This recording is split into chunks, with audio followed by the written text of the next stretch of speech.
Boker Tov, très chères auditrices, très chers auditeurs, c'est toujours un plaisir de se retrouver autour de Tchik-Tchak Parasha. Nous partagerons aujourd'hui une réflexion sur la parashat Chukat. Cette parasha traite principalement du commandement de la vache rousse et de ce qui était réalisé avec ses cendres. De quoi s'agit-il?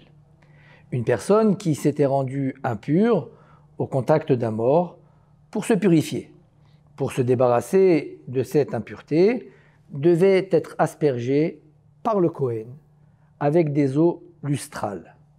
Ces eaux étaient composées avec les cendres d'une vache rousse que l'on avait entièrement consumée avec du bois de cèdre, une petite plante d'hysope et un fil de laine écarlate. Le tout était mélangé b'maim chaim dans de l'eau de source. Le Kohen aspergeait cette personne impure avec ce mélange d'eau lustrale et de ce fait, cette personne devenait à nouveau pure.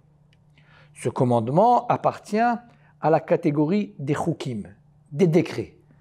Ce sont des mitzvot qui dépassent l'entendement humain. Pourquoi ces eaux purifiaient-elles particulièrement une personne rendue impure au contact d'un mort? Pourquoi ces eaux devaient contenir spécialement ces ingrédients pour pouvoir purifier cette personne? Pourquoi avoir recours aux cendres d'une vache rousse dont la couleur rappelle la faute? Tout cela relève du chok, du décret. Mais la vache rousse n'est pas le seul commandement dans la Torah qui révèle d'un décret. Nous connaissons par exemple l'interdit de porter un vêtement dans lequel sont mélangés le lin et la laine, celui de ne pas consommer un plat cuisiné avec un mélange de lait et de viande, ne consommer que des poissons qui ont des écailles et des nageoires, et bien d'autres. Pourquoi alors la vache rousse mérite une paracha à part entière, alors qu'elle s'inscrit dans le large cadre des décrets des chukim de la Torah? En fait, la particularité de la vache rousse réside dans la contradiction qu'elle recèle. D'une part, elle purifie l'impur, et d'autre part, elle rend impure une personne pure. En effet, l'homme qui brûle la vache rousse devient impur. Le Kohen qui jette le bois de cèdre et d'hysope et le fil de laine écarlate dans les cendres se rend impur. L'homme qui ramasse les cendres, lui aussi devient impur.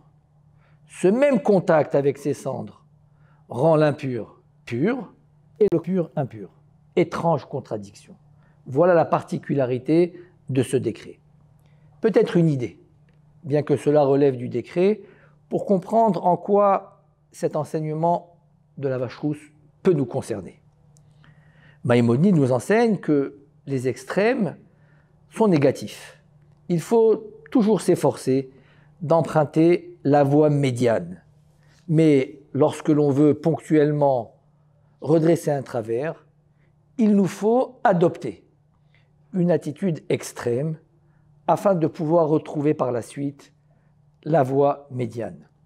Ainsi explique le Sforno, celui qui a été au contact d'un mort, qui représente celui qui a quitté le chemin de la vie, qui a quitté les valeurs du judaïsme.